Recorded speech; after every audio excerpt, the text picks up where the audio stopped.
Hey guys, it's Chris, and today is Tuesday, January 10th, 2017, otherwise known as Houseplant Appreciation Day, which sounds like it was not created by a human. It sounds like only something a houseplant could have thought of. Yeah, we don't get enough appreciation here as houseplants, alright? We need our own day. Maybe like January 10th. That sounds good, right? But anyways, let's get into some stories. 3 of the stories today are going to be about police officers. 2 of them will be bad, and 1 of them will be good. Because I think there are a lot of bad police officers out there, but there's also a lot of good police officers out there too. So I want to expose the bad ones, but also bring light to the good ones. Now, these first 2 stories are updates to older stories. Here's the first one. Miami Beach cop who beat up 115-pound woman and Good Samaritan sued yet again. Let me paint you a picture. Andrew Mossberg is walking on the beach when he sees some beefcake guy beating up a woman. This beefcake being undercover cop Philip Archer. The woman he's beating up is Megan Adamescu. I'm pretty sure I'm pronouncing that right. If I'm not, I apologize. Who is 5 feet 9 inches tall and 115 pounds. Now, this is the problem with undercover officers or plainclothes officers. Nobody knows that you're a cop until you show that you're a cop. So people aren't going to treat and respect you like a police officer because they don't know you're a police officer. So when someone sees you beating up on some skinny girl because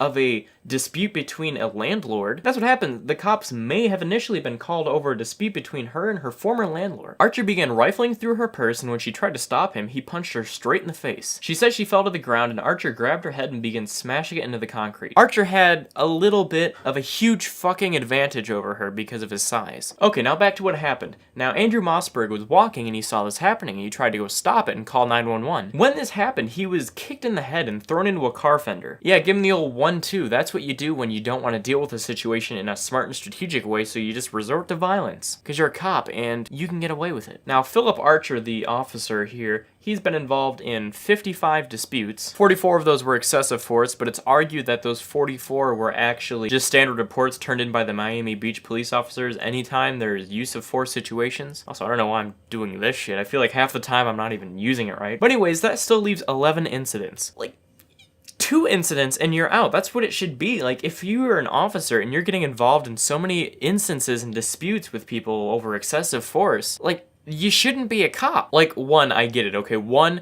it's bad. We need to talk to you. You can't be doing this. You're a police officer. Whip you into shape and throw you out there, and if you do it again, you're done. But like 11, like most retail jobs are 3 strikes and you're out. And that's just retail. Anyways, that officer is still being sued for all of this. Thank God. And this story leads into the next one.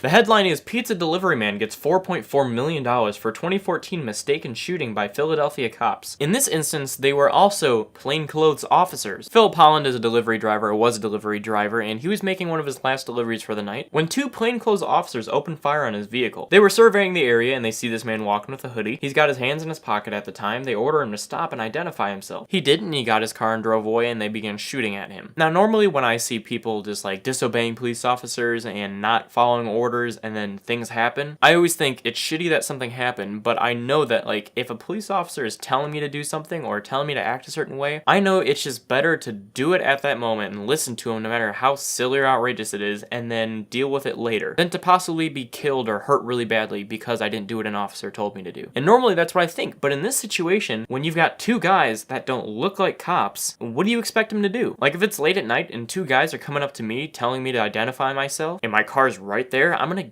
get out of there. Now I try to cut slack and use perspective and see maybe what was going on in these officers' head. They're responding to a shooting, so that means that someone was out there armed and dangerous. So that might be why they were so trigger happy. But do you not realize if you were dressed up like an average Joe, nobody's gonna think you're a cop. Nobody's gonna treat you like a cop or respect you like one. So that's what's so frustrating about this. And I'm glad that he got the $4.4 million from the city, but it's shitty because he suffers from permanent seizure disorder after he was shot. He got shot in the head and the body just because he didn't listen to 2 guys who he didn't know were cops. But with those bad cop stories, I want to open up into a good cop story. Like this one, Ohio police officer gives GPS to lost elderly motorist driving to Florida. This is great. This is a little feel good. I love seeing things about cops doing good things that they don't need to do. Anyways, it's just a fantastic story to hear. The woman wrote a letter to the cop. Thank you so much for the loan of your GPS. I made it to Venus, Florida that night with the help of your machine. God bless you. Also, I love when old people call technology machines. But yeah, this is just a feel-good story, and I wanted to end on something with the cop stories that was a little bit better and shined a better light on cops. Now, this next story is something that Joe told me to talk about, but I completely forgot to do yesterday. And it's an audio clip of Mark Hamill, who voiced the Joker in the Batman cartoons. He recorded himself as the Joker reading Donald Trump's tweets, and it's pretty fantastic. I'll play a little snippet here. Happy New Year to all, including to my many enemies, and those who have fought me and lost so badly. So go check that out. I hope he does more and makes it like a series he does, because I think that's a really good idea. Now, this next story also relates to Trump. Trump named son-in-law Jared Kushner senior advisor. Now, there's two things that might be wrong with this. One being that Trump is disobeying the 1967 federal anti-nepotism statute, which says, this is going to be a mouthful. A public official may not appoint, employ, promote, advance, or advocate for appointment, employment, promotion, or advancement in or a civilian position in the agency in which he is serving or over which he Fuck. The sentence doesn't end. Or over which he exercises jurisdiction or control any individual who is relative of the public official. Basically, you can't appoint someone who's your family. I should have just fucking said that. Now you'd say, oh, well, Trump's not related to him, necessarily. He is. He's the father-in-law. Father-in-law, son-in-law, that does apply. Any kind of in-law family does apply to this. So that's one problem with this. The next problem is that New York Times reported that Jared Kushner could be a conflict of interest, given that Kushner conducted business with a Beijing-based insurance group, a company that does have close ties with the Chinese government. And a lot of people think this is a problem. Now, I know a lot of people have been saying that Trump might be a hands-off president and have some other people mainly do a lot of the background work. But I think that this is a possibility that maybe Kushner is doing a lot of like, hey, do this. And Trump's like, well, okay, this is just an idea. This could be nothing. I don't know.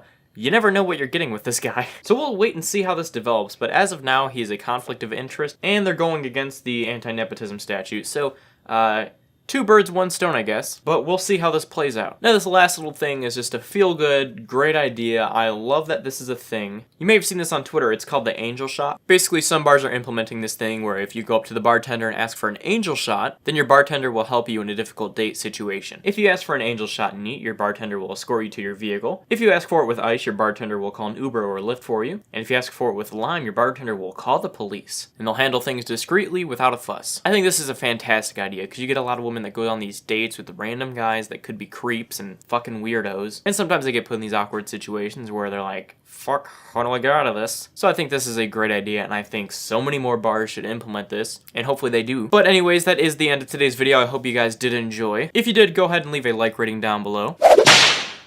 And if you're new here and you do enjoy my content, consider subscribing. Have a great day, and I will see you guys tomorrow.